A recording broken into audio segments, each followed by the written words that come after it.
Bonjour à tous et bienvenue dans donc dans mes cours sur ma chaîne YouTube. J'ai changé un peu de formule cette semaine. Je vais d'abord je vous enverrai quelques cours donc quand on aura un cours à distance. Et là, je vous ai fait je suis en train d'enregistrer quelques cours de révision. On va commencer par le planogramme aujourd'hui. On l'a vu en début d'année. On va revoir un petit peu les règles de la mise en place du planogramme, la mise en place de ce dernier, les emplacements des produits, la présentation des produits dans leurs emplacements, les avantages d'un planogramme et l'intérêt d'un bon planogramme pour une petite structure comme la mienne. Et surtout, comment on peut aussi écrire un plan merge ou un book ou un schéma d'implantation pour une petite structure. Alors le planogramme est la représentation visuelle précise d'une offre en rayon. Il affiche les photographies de toutes les références implantées. Le planogramme est un outil indispensable qui permet la lisibilité de l'offre et la cohérence entre capacité linéaire et rotation des produits. Et doit être toujours inspiré évidemment des données que l'on aura récoltées en amont sur le consommateur le comportement du consommateur sur le lieu de vente, parce que ce qui nous intéresse, c'est bien de répondre aux besoins du client. Alors, sur les emplacements des produits, différentes manières. On peut présenter les produits dans leur famille naturelle. On peut aussi travailler par le double placement. Le double placement, c'est de placer les produits dans deux familles différentes. Exemple, le filtre à café, qu'on peut à la fois retrouver dans le rayon accessoires de cuisine ou dans le rayon café. Idem pour la chantilly qu'on peut retrouver avec les fraises ou un petit portefeuille avec le sac qui va avec chez Lika. Enfin, des produits présentés dans des emplacements réservés. Alors, sur les présentations des produits dans leurs emplacements. Alors, il y a évidemment, pour implanter des produits en linéaire, plusieurs cas se posent. Il y a la méthode de présentation horizontale et verticale, et je vous dirai celle que j'ai préférée pourquoi.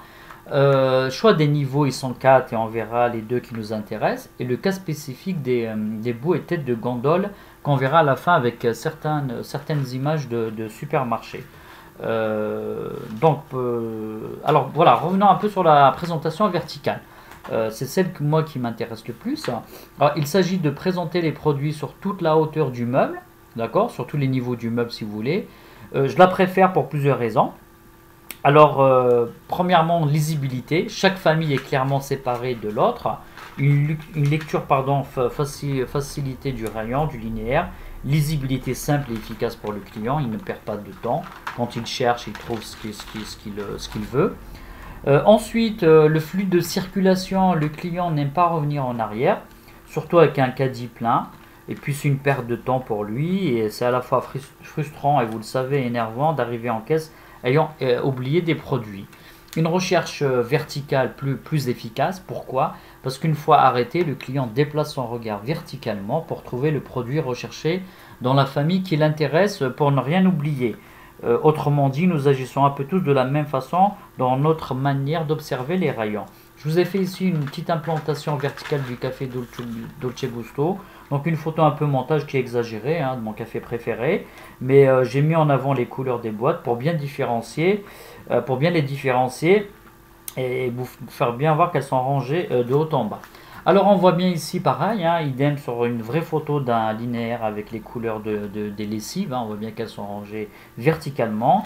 Et là aussi pour le chocolat, donc Bounty et Snickers, on voit bien que là les boîtes sont rangées verticalement. Alors, présentation horizontale. Alors, c'est présenter les produits sur un ou plusieurs niveaux, c'est-à-dire on attribue pour toute une famille de produits un niveau d'étagère. J'ai repris l'exemple du café Dolce Gusto, présenté horizontalement sur un seul niveau. Donc j'ai mis une seule référence en évidence pour bien vous montrer la différence. Alors pareil sur cette image 2, rangé horizontalement sur un linéaire, on remarque bien que là il y a des codes, en plus des codes de couleur sur les boîtes.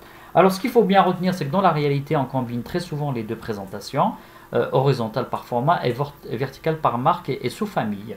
Alors là, je vous ai fait quelques images, on voit bien le mélange un petit peu des méthodes, à la fois horizontale et verticale. On va le voir aussi ici là, sur la lessive, horizontale d'un côté et verticale en termes de marque, on va Homo, Skip, ainsi de suite.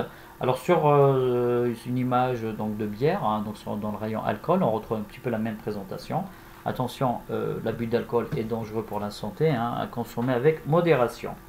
Alors, sur les niveaux de présentation, on distingue 4 niveaux de présentation et ces niveaux-là seront déterminés en fonction de la facilité d'accès et des caractéristiques des produits.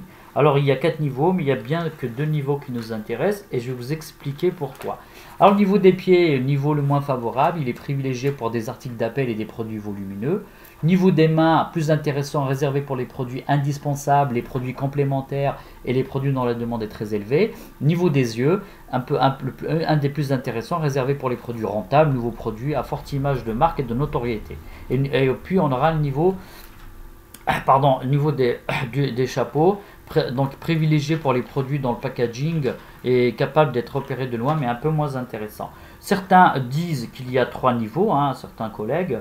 Niveau des mains, on retrouve la même disposition, produits connus et recherchés, produits à fort impact publicitaire. Niveau des yeux, 1,40 m à 2 m. Produits nouveaux, saisonniers à forte image. Et enfin, au niveau des genoux, qui nous intéresse un petit peu moins sur les premiers prix et les produits courants et volumineux. Alors, bout et tête de gondole. Alors, le bout de gondole, c'est le début et la fin de la longueur de gondole. C'est une mauvaise place car elle est cachée par la tête de gondole. Elle se trouve au fond du rayon. La tête de gondole sont réservées à la présentation de masse. C'est une place excellente payée très cher et un emplacement provisoire dans les produits de promotion tous les 15 jours ou une semaine. Tout dépend un petit peu des produits. Alors, les têtes de gondole sont négociées en amont par les fournisseurs, par les marques pour les opérations commerciales. Là, quelques images. Donc, on voit bien que ceci. Donc là, il y a des promotions qui sont mises en avant dans un magasin de bricolage. Ici, tête de gondole avec une présentation de masse, donc de produits connus, des marques connues. Alors, les avantages du planogramme. Alors, l'élaboration de planogramme permet de réaliser plus rapidement des recommandations d'assortiment. Donc, il évite des ruptures de stock, optimisation de l'espace de vente en fonction de la performance du produit, adapter la disposition des produits aux exigences des consommateurs. Il facilite le choix et l'accès aux articles. Enfin, s'assurer que les produits ont alloué l'espace qu'ils méritent, une minimisation de l'espace de vente. D'accord ? Alors, l'intérêt d'un bon planogramme pour notre petite boutique, il permet au personnel qui implante de travailler vite et précisément grâce à un descriptif exact du rayon, exhaustif et sur mesure.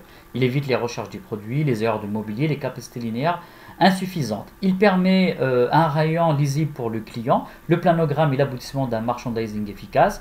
Il est une réponse à la demande du client. Il est aussi un outil de communication entre les marques et le magasin multimarque comme le mien. Cet outil doit être réalisé avec excellence pour garantir son fonctionnement. Pourquoi et comment externaliser la production des planogrammes pour une petite structure? La réalisation d'un planogramme peut sembler coûteuse, effectivement, en particulier pour les petits acteurs comme nous, au budget plus réduit. Il est donc possible soit d'externaliser la prestation, mais c'est un petit peu plus cher, ou d'utiliser votre réseau de marques qui peuvent vous élaborer gratuitement des planogrammes. Quelques images que j'ai prises d'images de planogrammes fournis par Lacoste, avec la possibilité évidemment d'acheter le mobilier. Ça, c'est à voir. Souvent, c'est un petit peu cher, donc on peut le faire fabriquer localement.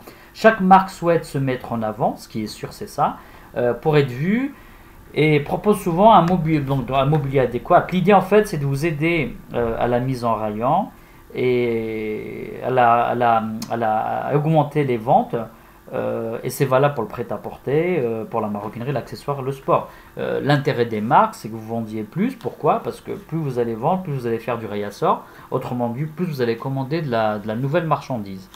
Donc là, on voit bien quelques photomontages. Donc ce sont des vrais books, donc des vrais planogrammes envoyés par Lacoste. J'ai pas mis les mesures parce que elles ont été faites pour mon magasin, mais en fait, elles sont personnalisées évidemment pour chaque boutique. Alors l'idée, c'est que vous puissiez, vous, petite structure, avoir un planogramme de manière à mettre en avant votre marchandise.